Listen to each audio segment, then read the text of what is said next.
This is the IELTS listening test. You will hear a number of different recordings and you will have to answer questions on what you hear. There will be time for you to read the instructions and questions, and you will have a chance to check your work. All the recordings will be played once only. The test is in 4 parts. At the end of the test, you will be given 10 minutes to transfer your answers to the answer sheet. Now turn to Part 1.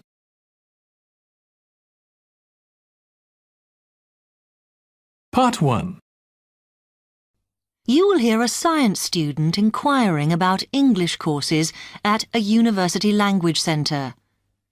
You now have 30 seconds to read questions 1 to 7.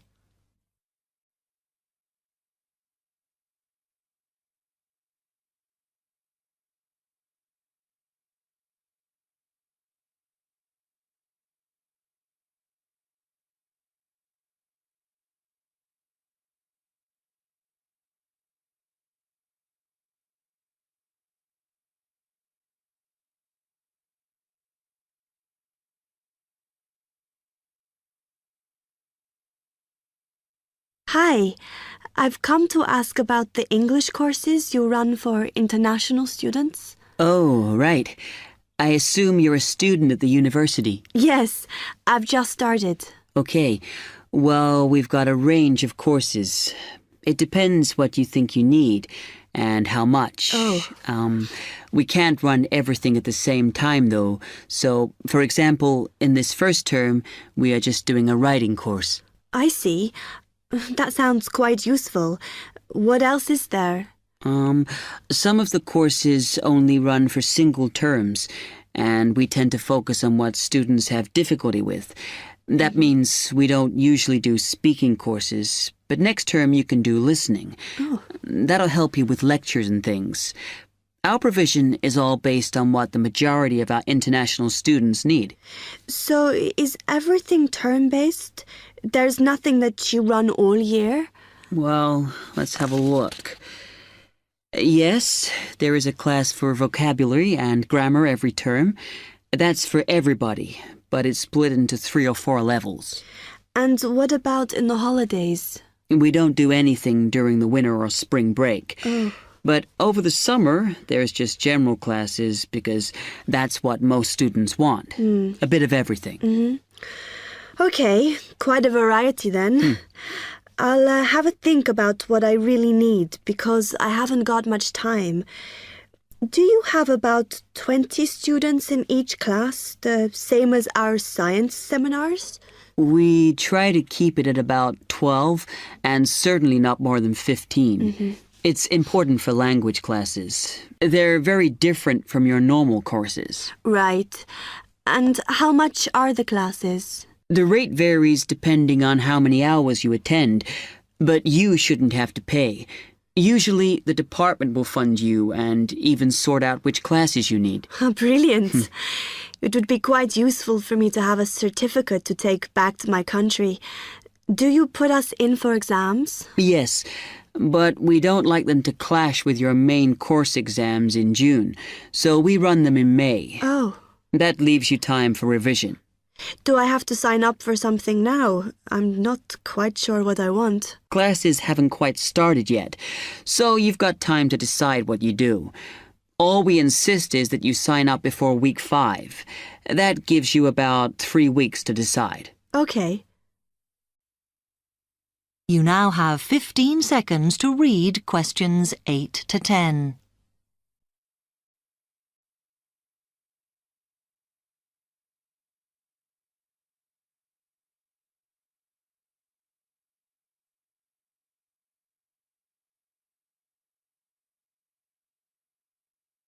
Then, when you've made up your mind, you need to come back here to the administration office to enroll. What do I need to bring with me when I enroll? My identity card, I guess. Yes, or your passport. Then you'll be given a registration form, which you'll have to show to the teacher when you have your first class. Okay. And should I ask my tutor about which classes I should do then? Yes. Then you get a note from him and give that to the desk when you register. Can I use the computers here as well? Yes. You'll be given a password when you go to your first class. So remember to bring a disk with you to save your work on, as you won't be allowed to save it on the hard drive. Okay. Will I need anything else? Dictionary? We've got loads of those here that you can borrow. But you'll need a notebook as we don't provide paper or files. Okay. Thanks. That is the end of Part 1. You now have 1 minute to check your answers to Part 1.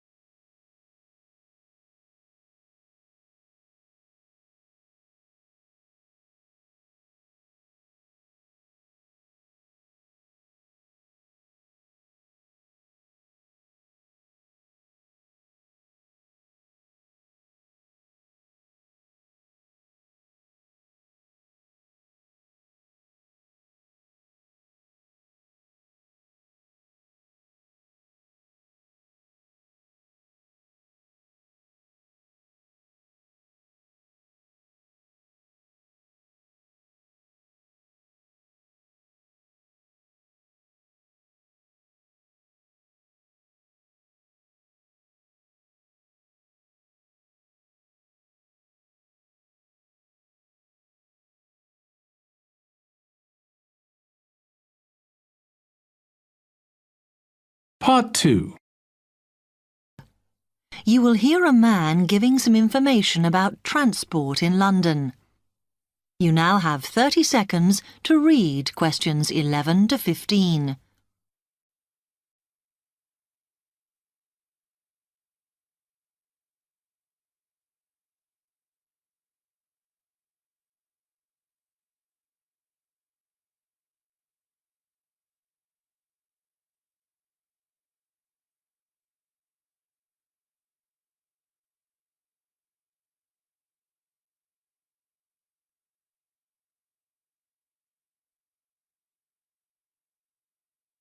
Hello, can I help you? Oh, yes.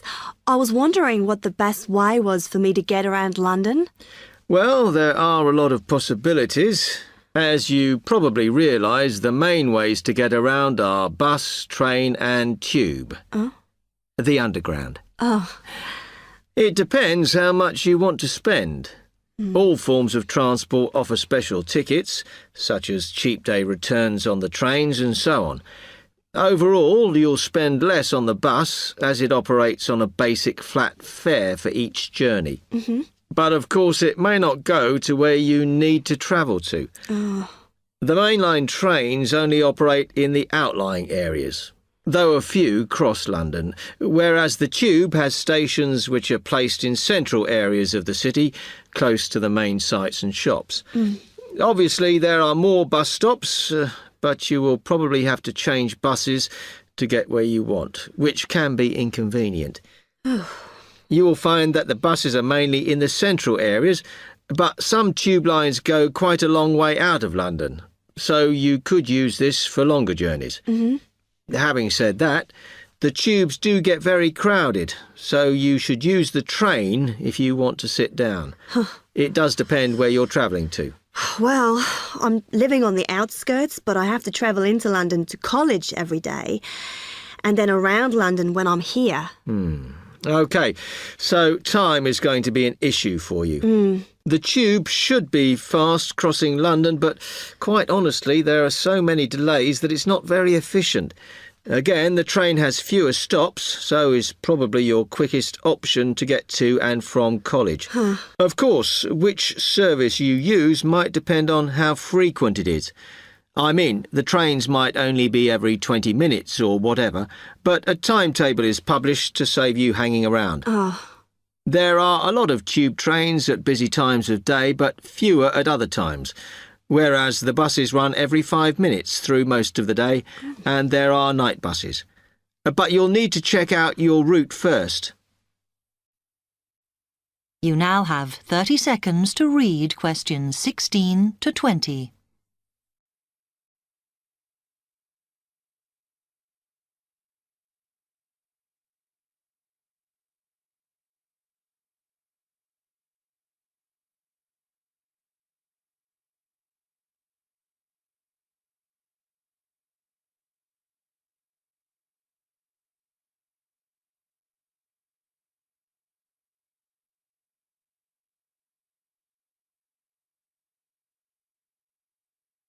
OK, thanks. How can I get from here to Hackney then? Right, well, you can choose. We're here at the information office, OK? Now, next to us, on the corner of the High Street and Sweet Street, is the bus stop, opposite the bank. The bus goes all the way to Hackney, but it is a very indirect route, so it could take ages. If you want to take the train, walk down the High Street towards the city, go past the bank, and on your left is the station, just before you get to the post office. There's a mainline service to Hackney Wick, so if you need to get into the centre of Hackney, you may need to pick up a bus when you get there. Opposite the post office, on the corner of Hart Lane, is the tube entrance. You'll see the big signs. That's probably the best way to get there, though you may have to change. It's probably best if you go and get a travel card first. To get to the ticket office, you go out of here onto the High Street. Then turn into South Street, and the ticket office is on your right opposite the cinema. Of course, you may decide it's quicker to take a taxi. But it's a long way, so I think it'll be very expensive. If you do want to get a cab, then the rank is outside here, just opposite the office. That is the end of Part 2. You now have 30 seconds to check your answers to Part 2.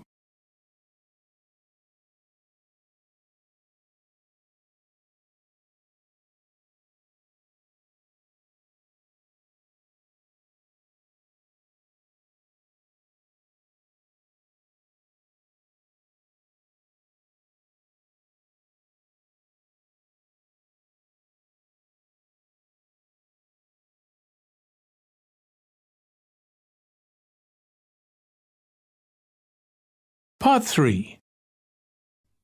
You will hear two medical students, Caitlin and Hideki, discussing options for courses. You now have 15 seconds to read questions 21 to 23.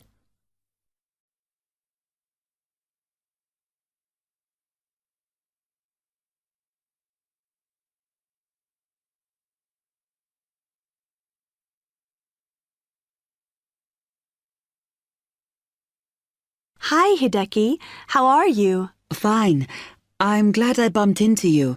Have you got 5 minutes to sit down and discuss our extra course options for next term? Yeah, sure. You mean the support courses for our modules? Yes. We've got 3 choices, and I'm not sure which would be best for us to do. Let's have a look. Yeah, we could do science and ethics. Sounds quite interesting. Yes, but I think we should be thinking what we get out of each course. So, science and ethics, there's a lot of reading and research to do. And I don't think it comes up in the exams, does it? I'm not sure. Oh, I see we have to do assignments and we get our score from that. But what it would do is to force us to get better at doing essays and reports. You know, organizing them and using the right kind of language. Might be worthwhile. Yeah, you're right. An alternative is the pharmacology prelim course. Oh. I think it's in case we want to go on to transfer to pharmacology at the end of the year, because lots of students do. So it depends what we want to do in the future. But apparently, they send you off to find out about various companies and the differences between their products. It would give you lots of practice in investigative studies and analysis. I think I'd quite enjoy that. Yes, I see your point. Then the other option is reporting test results. Sounds a bit boring. Not sure why they have a separate course just for that. Well, I could certainly do with some help in that. Because if you go out into industry, that's what you'll spend most of your time doing. So it's got a very practical application. I think I'm going to go for pharmacology. Me too. You now have 30 seconds to read questions 24 to 30.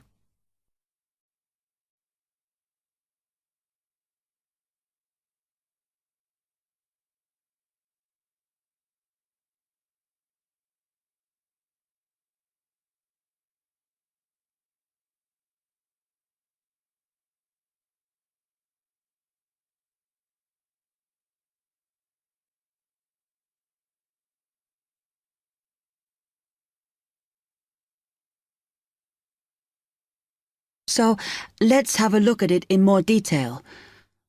Oh, goodness.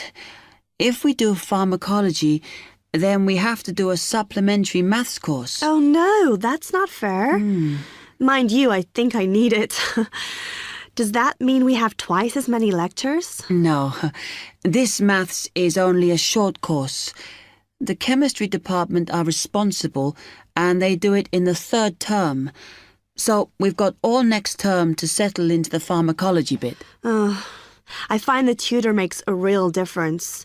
Some of them make chemistry so easy, and some of them I can't understand at all. Like that one we had from Oxford University. Mind you, the one on this course should make sense because he's a lecturer who's coming in for a few weeks from industry. So at least it'll be linked to the real world. Yeah. The project we have to do on this pharmacology course is huge, and it doesn't give us much time. We have to make a decision about what we want to do on the project as soon as we start in January, and then hand in our plans before the end of the month. Doesn't give us much time to sort out what's possible or not. I mean, doesn't the scale of our project depend on what resources we can have? Like what equipment we can use? I suppose so, though I think there's plenty available. For example, it says that if we need to do any experiments, then we can use all the equipment in the new lab, as long as we book it. Oh, okay. It's slowly beginning to take shape for me. I think it'll be a good course. I'm just worried that I get enough support to do it. I think you'll be okay. And the tutors are always available if you get stuck. Actually, it says that if you're not sure, then in December, they'll be running 1 or 2 additional seminars. So I might go to those. Actually, what's quite interesting is that at the end of the course, when our project is completed, then we have to do a presentation on it. Oh. I think that's quite good practice. A bit scary, though. Well, it shouldn't be too bad, as they say that we can do it in pairs. Spread the load, as it were. Good. I have done presentations before, but I'm always very nervous. And is the presentation what we're assessed on, then? Let me look. It says that we have an interview and we get a mark for the whole course depending on how well we do in that. Oh, right. Okay, so That is the end of part 3. You now have 30 seconds to check your answers to part 3.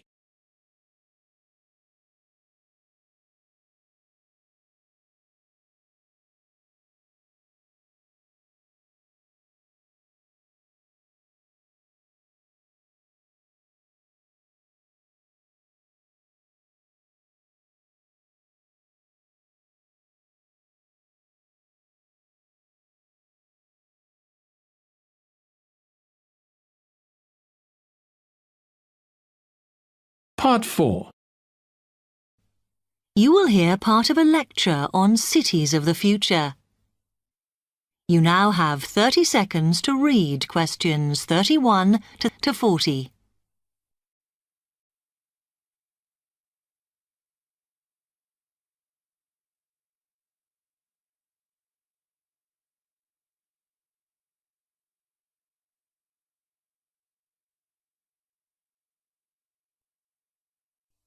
OK, we've been looking at how societies will develop in the future and at the increase in the size of cities. So I want to talk to you today about the key considerations in these cities of the future.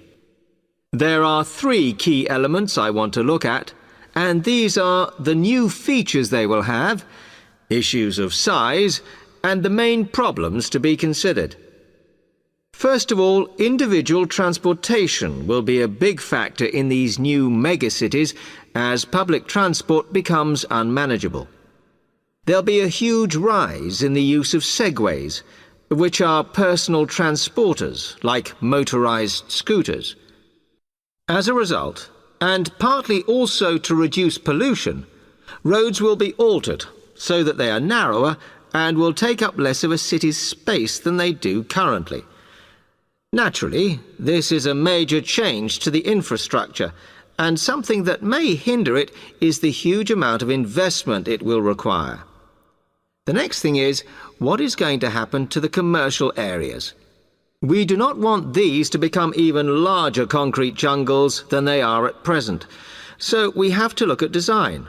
And current designs for city development include building gardens on the roofs of these buildings to make a more pleasant environment for workers. And you may think that these areas will expand to cope with increased commercial activity. In fact, the prediction is that they will cover 1/5 of the area that they do at present as we build upwards. The exception to this is shopping centres, which we predict will expand with more and more temperature-controlled malls. What may cause difficulties is that the superstores will be confined to the outer edges of the city, as they will be too big to fit into the new malls.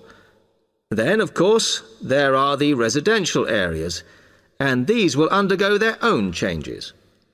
One particular development will be houses which are built from glass, as innovations in this material allow it to provide light without causing problems with temperature inside a building.